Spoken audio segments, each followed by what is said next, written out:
श्रावण महात्म्य तीसरा अध्याय। नक्त व्रत। सनत कुमार भगवान शंकर से बोले, आपने व्रत समुदाय का उद्देश्य बताया, परंतु मेरी जिज्ञासा शांत नहीं हुई। आप विस्तार पूर्वक इन व्रतों को बताने की कृपा करें। आप खोलकर मुझे समझाइए, जिसे सुनकर मैं कृतकृत्य हो जाऊं। सनत कुमार की प्रार्थना पर भगवान महादेव बोले, जो भक्त श्रावण मास को नक्त व्रत कर व्यतीत करता है, वह संपूर्ण वर्ष इस नक्त व्रत का फल भोगता रहता है। दिन की समाप्ति से 3 घड़ी पहले रात्रि भोजन को नक्त व्रत कहा जाता है। नक्त व्रत भोजन में सूर्यास्त से 3 घंटे पहले के समय को छोड़कर शेष समय लिया जाता है। सूर्यास्त से पहले के 3 घंटे को संध्या काल कहा जाता है। संध्या काल में आहार, मैथुन, निद्रा तथा स्वाध्याय करना वर्जित है। अब मैं तुम्हें गृहस्थ एवं सन्यासी के भेद से नक्त भोजन की 2 प्रकार की व्यवस्था बताता हूँ। ध्यान पूर्वक सुनो। जब सूर्य देव के मंद होने पर अपने शरीर की छाया दुगनी हो जाए, उस समय को सन्यासी के लिए नक्त भोजन व्रत कहा है। शास्त्रों में गृहस्थ के लिए नक्षत्र के उदय होने पर रात्रि भोजन करने को नक्त भोजन व्रत कहा है। शास्त्रों में सन्यासियों के लिए रात्रि काल में भोजन निषिद्ध हो जाने से दिन के अष्टम भाग में भोजन करना बताया है। गृहस्थी को विधि द्वारा रात्रि में नक्त व्रत का भोजन करना चाहिए। सन्यासी, विधवा तथा विदुर को सूर्यास्त से पहले ही भोजन करने का विधान है। पुत्रवान, आश्रयहीन तथा स्त्री विहीन पुत्रवान विदुर को रात्रि में भोजन करना निषिद्ध है। श्रावण मास में नक्त व्रत करने वाले प्राणी उत्तम गति को प्राप्त होते हैं।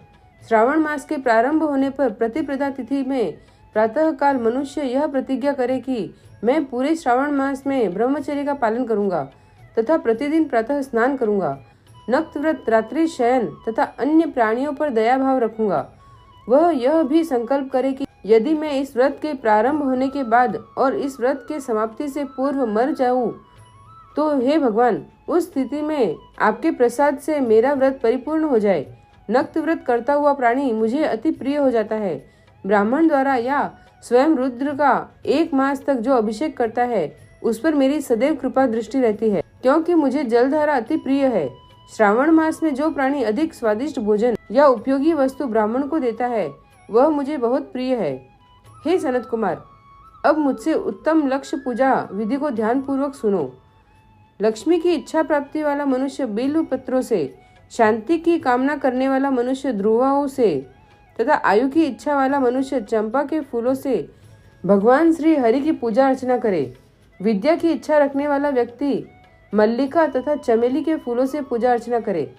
तुलसी दल से भगवान श्री हरि और मैं स्वयं प्रसन्न होते हैं। पुत्र की कामना रखने वाला व्यक्ति कटेरी के फूलों से पूजा अर्चना करे। जिसे बुरे बुरे स्वप्न दिखाई देते हों, वह उनके नाश के लिए उत्तम धान्य से पूजा अर्चना करे। देव के सम्मुख रंगबल्ली, पदम, स्वस्तिक और चक्र आदि बनाकर भगवान विभु की पूजा अर्चना करे। संपूर्ण कामनाओं की पूर्ति के लिए सब पुष्पों से मनुष्य को पूजा अर्चना करनी चाहिए। लक्ष्मी पूजा करने से मैं भगवान से सदा प्रसन्न रहता हूँ। अंत में उद्यापन करना चाहिए। उद्यापन के लिए मंडप बनवाकर उसके तीसरे भाग में वेदी बनानी चाहिए। पुण्याह वाचन कर आचार्य का वरण करना चाहिए। मंडप में बैठकर रात्रि जागरण कर वेद पाठ कराना चाहिए। वेदी पर उत्तम चतुर्लिंग तो भद्र बनाकर उसके मध्य भाग में चावलों से सुंदर कैलाश का निर्माण करना चाहिए। उस वेदी में यथास्थान तांबे का कलश स्थापित करना चाहिए। उसमें पंच पल्लव तथा सूक्ष्म वस्त्र रखने चाहिए। उसमें भगवान शंकर की स्वर्ण की मूर्ति को पंचामृत से स्नान कराकर स्थापित कर अर्चना करे। नैवेद्य युक्त धूप, दीप, गीत, वाद्य, नृत्य तथा वेद शास्त्र पुराण द्वारा रात में जागरण करना चाहिए तथा प्रातः काल होने पर स्नान करना चाहिए। पवित्र शास्त्रोक्त विधान से वेदी बनानी चाहिए। तिल, घी, पायस, मूल मंत्र, गायत्री, शिव सहस्त्र नाम से हवन करना चाहिए। जिस मंत्र से पूजन किया है, उसी मंत्र से हवन करना चाहिए। खांड, घी, चावल से हवन करना चाहिए। हवन समाप्ति पर पूर्णाहुति देनी चाहिए। प्रातः वस्त्र, अलंकार, आभूषण से आचार्य का अर्चन करना चाहिए। ब्राह्मणों का पूजन कर उन्हें दक्षिणा देनी चाहिए। जिन मंत्रों से भगवान शिव की लक्ष्य पूजा की है, उन चीजों को दान करना चाहिए। स्वर्ण निर्मित भगवान शंकर की मूर्ति का अर्चन करें। यदि 1 महीने तक दीप जलाया हो तो उसको दान में देना चाहिए। संपूर्ण इच्छाओं की सिद्धि हेतु स्वर्ण की बत्ती, चांदी का निर्मित दीप बनवाकर उसमें गौ का घी भरकर दान देना चाहिए। ब्राह्मणों को भोजन कराकर दक्षिणा दे। इस प्रकार जो मेरी अर्चना करता है मैं उस पर सदैव प्रसन्न रहता हूँ। जो मनुष्य श्रावण मास में अपनी प्यारी वस्तु का त्याग करता है और वह मुझे अर्पण की जाती है, तो हे मुने उस फल को सुनो। इस लोक में तथा परलोक में यह वस्तु लाख गुना होकर मिलती है। निष्काम भाव से त्यागने पर उत्तम गति की प्राप्ति होती है। जो भक्त मेरा रुद्री पाठ करता है वह प्रति अक्षर करोड़ वर्ष तक रुद्र लोक में निवास करता है। पंचामृत के अभिषेक से मोक्ष की प्राप्ति होती है। श्रावण मास में धरती पर सोने वाले मनुष्य को हाथी दांत से बनी हुई या चंदन निर्मित नवरत्न से जड़ी हुई मृदु गरुड़ चिन्ह वाली रुई से भरी कपड़े की रजाई और तकिए से संपन्न सैया प्राप्त होती है। वह सैया उसे सुंदर स्त्री अन्न रत्नों से विभूषित मिलती है। श्रावण मास में जो आदमी ब्रह्मचर्य का पालन करता है उसका वीर्य अत्यधिक पुष्ट हो जाता है।